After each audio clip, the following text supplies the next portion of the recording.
Oyez! C'est le mois de février et tout le monde attend avec moult impatience la suite de l'histoire Mémoire d'un prince. Mais tout d'abord, les remerciements. Alors merci à Raphaël, mais aussi Baptiste, Émilie, leurs parents et le petit chat Tigrou pour leurs jolis dessins. Merci à Ella, Adrien, Clémentine, Elliot, Roxane, Alain, M. Duboulet, Natacha, Kertanguy, mais aussi Amy, Bastien, Owen, ODB90, en voilà un charmant prénom, Ali, Yorichi, Zozo et Mélusine pour leurs gentils messages. Et bien entendu, merci au papa chevalier Fabrice, ainsi qu'à Titouan, Charlie et leur maman, Adrien, Baptiste et leur papa, pour leur soutien sur la taverne du chevalier Orange. On m'a posé des petites questions dans les commentaires, donc je vais y répondre. Alors oui, je pense que le chocolatier reviendra un jour. On me demande comment on va faire pour les jeux de mots des prochaines histoires si la boîte est tombée dans le chaudron. T'inquiète, des boîtes de jeux de mots, j'en ai plein les placards. Et on me demande l'âge du chevalier orange. Ouh, je crois bien que j'ai déjà répondu dans un des épisodes du calendrier de l'Avent. Il n'y a qu'à tous les réécouter. En parlant d'âge, d'ailleurs, on me demande si à 10 ans, on peut continuer d'écouter mes histoires. Moi je sais pas. C'est à chacun de voir si ça continue de l'intéresser. Mais voyez-vous, du haut de mon vieil âge de petit papa, je suis un vieux papa. Non seulement j'écoute les histoires, mais aussi je les écris. Et du coup, je crois bien que chacun fait comme il le souhaite. Sur mon blog, il y a écrit de 3 à 99 ans. Moi, je vous conseille de vous poser des questions sur les coups des 97-98 ans. Et avant de passer à notre épisode, j'aimerais vous parler d'un petit auditeur qui s'appelle Félix et à qui je passe le bonjour. Salut à toi Félix. Comme vous l'avez remarqué, de temps en temps, je vous parle de certains membres de la confrérie Orange, parce que eux aussi ils travaillent. Voyez-vous, ils font des trucs chouettes, ils ont des projets, et certains d'entre eux, ce sont des petits créateurs en herbe. Alors ce mois-ci, je voudrais vous parler du petit chevalier Félix. Il a créé une chaîne sur YouTube où il fait des animations en stop motion et des petites vidéos. Il y a des créations Lego et un très joli court-métrage avec des doudous. Donc je vous invite à aller voir tout ça, c'est très sympa. N'hésitez pas, lâchez un petit commentaire, lâchez des pouces bleus, abonnez-vous, ce genre de petits trucs qu'on fait sur YouTube. Pour les créateurs, ça fait toujours super plaisir. Je vous mets le lien en description de l'épisode, comme ça vous pourrez le retrouver facilement. Et à présent, le nouvel épisode du Chevalier Orange. Moi, je vous souhaite à tous une bonne écoute, ainsi qu'un bon mois de février. Je vous dis à très bientôt, et d'ici là, surtout, prenez bien soin de vous. Et puis si vous posez des questions sur les petits bourdonnements que vous entendez derrière moi, c'est ma machine à laver. Allez, salut à tous. Chapitre 2. Une équipe jeune et dynamique. Le chevalier Orange et son apprenti étaient comme convenu retournés à la capitale. Albi allait avoir droit à sa deuxième leçon pour se préparer à partir à l'aventure. Et cette leçon, c'était le recrutement. Eh oui, mon petit Albi, pour partir dans une telle aventure, il faut savoir bien s'entourer. Alors le mieux, c'est de choisir des gens avec des spécialités différentes. Comme ça, les compétences des uns corrigent les lacunes des autres, et vice-versa. Et puis en rencontrant des gens au profil varié, tu sauras vers quelle discipline tu voudras t'orienter plus tard. Dans notre cas, il va nous falloir un guerrier, un mage, un soigneur et un roublard. Je prendrai la place du guerrier, et il nous reste donc à trouver les autres à présent. Le paladin posa une petite affiche sur le panneau des annonces officielles de la cité. Sur le papier, on pouvait lire ce qui suit. Offre d'emploi pour quête royale. Vous souhaitez rejoindre une équipe jeune et dynamique? Vous n'avez pas peur de prendre des risques? Alors rejoignez notre groupe pour une grande chasse au trésor. Rémunération selon compétences, amplitude horaire ne dépassant pas les 24 heures par jour, contrat à durée déterminée, déterminé par votre aptitude à survivre. Puis en bas, l'endroit et l'heure où les candidats devaient se rendre pour tenter leur chance. Et c'est ainsi que par un bel après-midi, nos deux amis se retrouvèrent derrière un bureau à faire passer des entretiens. Le chevalier expliqua brièvement les rudiments du recrutement à son apprenti. Chaque personne qui se présentait devait à l'arrivée, donnait une feuille sur laquelle était écrit son nom et ses coordonnées, ainsi que ses compétences. Cela s'appelait un CV. Ne vous inquiétez pas. J'ai lu tout un tas de livres à ce propos. D'ailleurs, dans son ouvrage Après vous, un autre, Jacques le chasseur donne toute une série de questions à poser lors des entretiens. Tenez, je les ai toutes notées sur ce papier. Ah bon? Fais voir. Ah oui. Oh, c'est pratique ça. Allez, commençons. Le premier candidat se présenta devant Albi et le paladin. C'était un homme en armure. Alors, bonjour monsieur. Pouvez-vous vous présenter? Je suis guerrier. Voici mon CV. Merci. Ouh, mais il est dans un sale état ce document. Il est tout sale et plein de trous. Oui, je l'avais sur moi lors d'un duel. Ah oui, mais attention, hein, les recruteurs n'aiment pas beaucoup les CV avec des trous. Bon, voyons. Vous avez des hobbies? J'aime les duels entre guerriers. Oui, d'accord. Et qu'est-ce qui vous motive à travailler avec nous? Les duels. L'honneur veut que l'on règle tous ces problèmes par des duels. Et pourquoi avez-vous quitté votre ancien groupe? Personne ne voulait faire de duel. Bon, vous avez des questions? Vous voulez faire un duel? Et pas maintenant. Suivant! Bonjour, vous m'avez l'air un peu nerveux. Oui, je suis toujours nerveux. Là, vous n'avez pas entendu un bruit? Allez, détendez-vous. Et alors, dites-moi, qu'est-ce que c'est que cet oiseau avec vous? C'est Philibert, mais je l'appelle Phil. C'est mon pigeon voyageur. Je vous le laisse comme ça, vous aurez juste à m'envoyer un coup mon pigeon pour me donner votre réponse, hein. Parce que sinon, si j'attends votre réponse, ça va me rendre nerveux. D'accord, on vous donnera un coup de fil, promis. Suivant! Je m'appelle Myrtille, Myrtille la gentille. Bonjour! Alors, Madame Myrtille, imaginons une situation concrète. Des brigands nous attaquent. Qu'est-ce que vous faites? Je leur donne tout mon argent parce que je suis gentille. Et si c'est un monstre qui nous attaque? On se laisse manger parce qu'on est gentil. D'accord, suivant! Bonjour, je suis druide métamorphe. Je peux me changer en loup géant. Intéressant! Dites-moi, pourquoi avoir quitté votre ancien groupe? Eh bien, je ne sais pas vraiment qui a quitté l'autre. C'est-à-dire? Ils se sont tous fait dévorer par un loup géant pendant que je dormais. Coup de chance qu'il ne m'ait rien fait à moi, ce loup géant. D'accord, suivant! Bonjour, je suis un grand voyageur. J'ai fait le tour du monde, par contre j'ai oublié mon CV. Ah bah alors, le tour du monde, et puis le tour de riz? Suivant! Bonjour, je suis mage. Bonjour, vous avez des questions? Oui, à quelle heure on mange? Suivant! Bonjour, je m'appelle Zoro. Ah non! Suivant! Bonjour, Bonjour, vous pourriez me citer 4 de vos qualités? je suis brave, fort, honnête et rapide. Et un défaut? Je mens toujours aux entretiens d'embauche. Super. Suivant!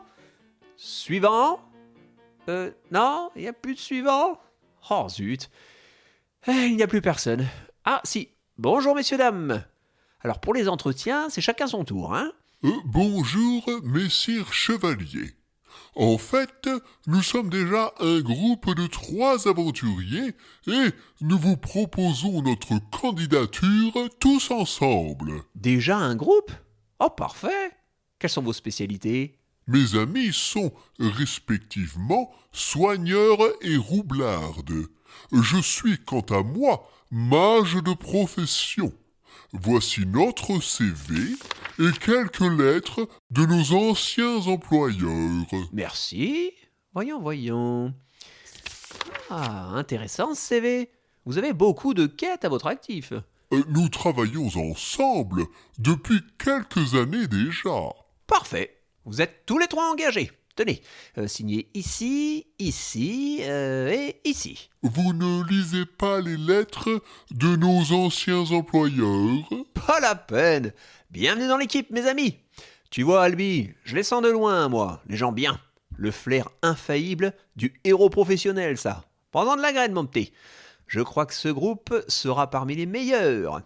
Venez, allons tous boire un jus de kiwi pour fêter ça. Quelques instants plus tard, donc, le chevalier orange se retrouva installé à une table, avec autour de lui son apprenti et l'équipe d'aventuriers.